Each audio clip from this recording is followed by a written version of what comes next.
Hello students, welcome back to Hindi mirror channel. सभी students का Hindi mirror पर फिर से स्वागत है। अभी जो मैं कंटेंट लेकर आई हूँ, जिन स्टूडेंट्स का 10 तारीख में और 12 तारीख में पेपर होने वाला है, बीए फर्स्ट ईयर और सेकेंड ईयर एसटीएसयू का बैक एग्ज़ाम जिन भी स्टूडेंट्स का, तो उनके लिए हम कंटेंट लेकर आए हैं। ये हमने आपके लिए क्वेश्चन बैंक तैयार किया है बीए सेकेंड ईयर का, ऐसे ही जैसे ये वाला क्वेश्चन बैंक है आपका, तो सभी क्लासेज का हम क्वेश्चन बैंक लेकर आ रहे हैं। तो चलिए आपको बता देते हैं पैटर्न। आप सभी स्टूडेंट्स को अगर याद नहीं है तो एक बार मैं और याद दिला देती हूँ आपको कि किस तरह का आपका पैटर्न आएगा। पेपर का नाम तो आपको मालूम ही है कि पॉलिटिकल साइंस फर्स्ट पेपर। इसमें आपके 2 खंड आएंगे, खंड अ और खंड ब। खंड आ में आपको दिए जाएंगे 5 क्वेश्चन। 5 क्वेश्चन में से आपको कोई 3 करने होंगे, जो कि आपका होगा 15 = 3, यानी कि आपके ये जाएंगे 45 नंबर के। उसके बाद जब खंड आएगा उसके बारे में आपको बता दूंगी। पहले पेपर का नाम देख लीजिए, रिप्रेजेंटेटिव पॉलिटिकल थिंकर्स। इसके बारे में क्वेश्चंस यहाँ पर हमने बनाए हैं। चलिए देख लीजिए। पहला क्वेश्चन है आपका, प्लेटो के न्याय सिद्धांत का आलोचनात्मक विश्लेषण कीजिए। जितने भी क्वेश्चंस लेकर आए हैं वेरी इंपॉर्टेंट हैं। अगर आप ये क्वेश्चन बैंक ही तैयार कर लेते हैं तो कहीं ना कहीं आपके पासिंग मार्क्स तो आ ही जाएंगे, यानी कि 50 to 60 आपके बन ही जाएंगे नंबर। बाकी आप अपने आप से तैयारी कर सकते हैं, सेल्फ स्टडी भी करनी चाहिए। चलिए देख लेते हैं आगे। कौटिल्य द्वारा प्रतिपादित मंडल सिद्धांत का मूल्यांकन कीजिए। तो कौटिल्य द्वारा जो प्रतिपादित मंडल सिद्धांत है उसके बारे में आपको बताना है। फिर तीसरा क्वेश्चन है, मैकियावेली प्रथम आधुनिक राजनीतिक चिंतक है। इस कथन की थोड़ा अधूरा रह गया, तो यहाँ पर आप ऐड कर सकते हो कि इस कथन की पुष्टि कीजिए। तो यहाँ पर आपका नेक्स्ट क्वेश्चन हम चेक कर लेते हैं क्या बन रहा है। सामान्य इच्छा क्या है? रूसो के सामान्य इच्छा सिद्धांत का परीक्षण कीजिए। वेरी इंपॉर्टेंट है। फर्स्ट क्वेश्चन बहुत इंपॉर्टेंट है आपका, फिर इसके बाद ये भी, और मैकियावेली का भी आपका बहुत ही इंपॉर्टेंट क्वेश्चन है। ठीक है, आगे देखते हैं। राज्य व्यक्ति का वृत्त रूप है। राज्य जो है व्यक्तियों से बना एक वृत्त रूप है। इस कथन की ये है, इस कथन की पुष्टि कीजिए। तो ये कथन किसके द्वारा कहा गया है और इस कथन से संबंधित जितनी भी बातें हैं इस आंसर में, यानी कि इस क्वेश्चन के आंसर में आप उन सबको डाल सकते हो। नेक्स्ट क्वेश्चन पर हम चलते हैं। नेक्स्ट क्वेश्चन है, मनु के आश्रम संबंधी विचारों का विश्लेषण करना है। जो मनु ने आश्रम संबंधी अपने विचार प्रस्तुत किए हैं, तो वह किस प्रकार के उन्होंने विचार दिए हैं, उसका आपको अपने तरीके से उसका विश्लेषण करके आंसर बताना है। नेक्स्ट क्वेश्चन चेक कर लेते हैं। कौटिल्य के राज्य संबंधी तत्वों को विस्तार पूर्वक समझाइए।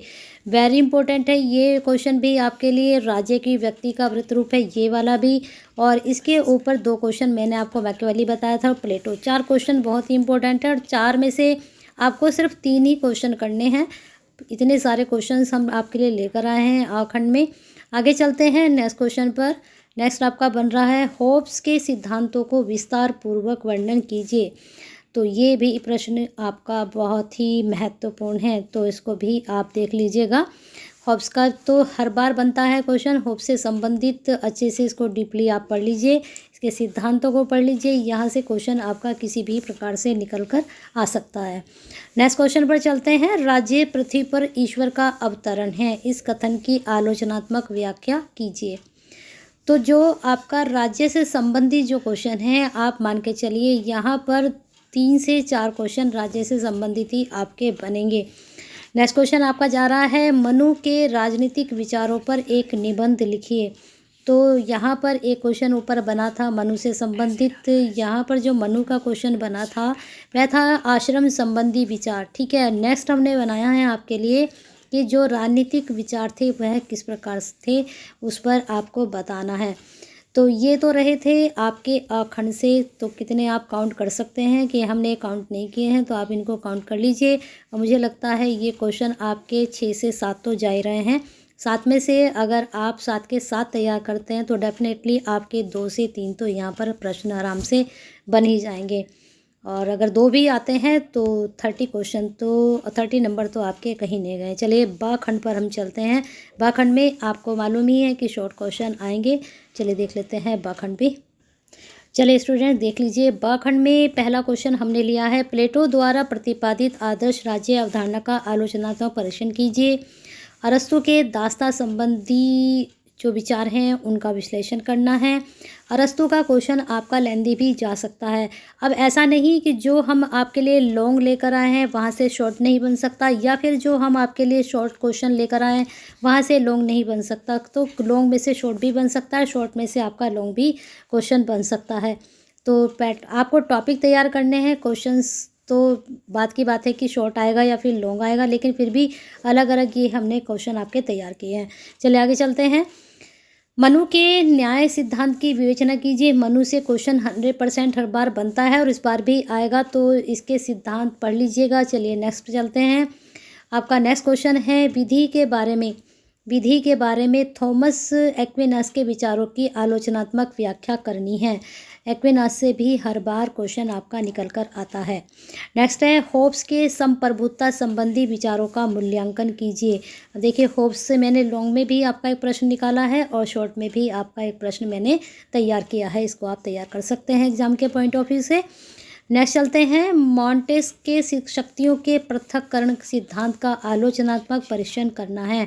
यहाँ पर तो थे होब्स के संप्रभुता संबंधी विचार, लेकिन जो मॉन्टेस्के हैं उनके शक्तियों के पृथक्करण जो सिद्धांत था उसके बारे में यहाँ पर आपको आलोचनात्मक मतलब होता है कि उनके आपको गुण भी बताने हैं और साथ में आपको दोष भी बताने हैं। क्या शक्तियों का पृथक्करण जो सिद्धांत था तो वह किस प्रकार का था इनका।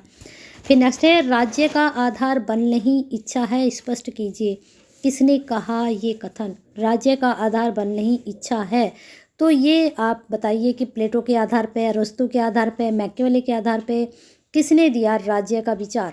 तो राज्य का विचार जिसने भी दिया है उससे संबंधित यहाँ आप अपनी नॉलेज जितनी भी है इससे संबंधित उसका आंसर बनाकर अटेम्प्ट कर सकते हैं। नेक्स्ट है, हिगेल के द्वंद्वात्मक आदर्शवाद पर संक्षिप्त टिप्पणी लिखिए। द्वंद्वात्मक बहुत इंपॉर्टेंट है, 100% यहाँ से क्वेश्चन बनेगा आपका, और ये लॉन्ग में भी जा सकता है और शॉर्ट में भी। अधिकतर वैसे ये लॉन्ग में आता है लेकिन यहाँ शॉर्ट में हमने डाला है। नेक्स्ट है आपका, प्लेटो के न्याय संबंधी सिद्धांत की व्याख्या कीजिए। न्याय संबंधी भी प्लेटो जरूर पढ़ लीजिएगा, हिगेल भी जरूर पढ़ लीजिएगा, और यहाँ पर मनु भी और हॉब्स को 4 तो आप पढ़ ही लीजिएगा जरूर। आगे चलते हैं, मनु के राजनीतिक विचारों का वर्तमान में प्रासंगिकता स्पष्ट कीजिए। अब ये जो क्वेश्चन है आपको पढ़ने हैं सिर्फ इसके राजनीतिक विचार। अब राजनीतिक विचार जो आज का वक्त चल रहा है तो उसमें कहाँ प्रासंगिक है, कहाँ महत्व है, क्या उसको आपको स्पष्ट करना है कि जो उन्होंने उस वक्त राजनीतिक विचार अपने प्रस्तुत किए थे तो आज के टाइम में वो कितनी तरह से लागू कर सकते हैं, या फिर उनकी महत्व है या नहीं है, तो उसके बारे में यहाँ पर आपको एक्सप्लेन करना है। तो चलिए बने रहिए हिंदी मिरर के साथ ऐसे ही महत्वपूर्ण वीडियो के लिए। आज आपकी मैं ये पॉलिटिकल की बनाई है बीए सेकेंड ईयर के लिए, और रात तक पॉलिटिकल की ही वीडियो बीए फर्स्ट ईयर की भी आ जाएगी और बीए थर्ड ईयर के लिए भी आ जाएगी। अभी सेकेंड ईयर की अपलोड की है तो कोशिश करते हैं कि रात तक तीनों ही क्लासेस की अपलोड कर दें। जितने भी बैक के स्टूडेंट्स हैं प्लीज़ चैनल को सब्सक्राइब नहीं किया तो कर लीजिए, बेल आइकन हिट नहीं तो किया तो कर दीजिए, क्योंकि अभी आपके बैक के एग्ज़ाम चल रहे हैं और आप सभी पास हो जाएं अच्छे नंबर से। फिर नेक्स्ट क्लास की तैयारी करिएगा। हिंदी मिरर से जुड़ने के बाद लाइक कीजिए और शेयर कर दीजिए सभी स्टूडेंट्स के लिए जिनके बैक आई हुई है, तो उन तक ये वीडियो पहुंच जाएगी।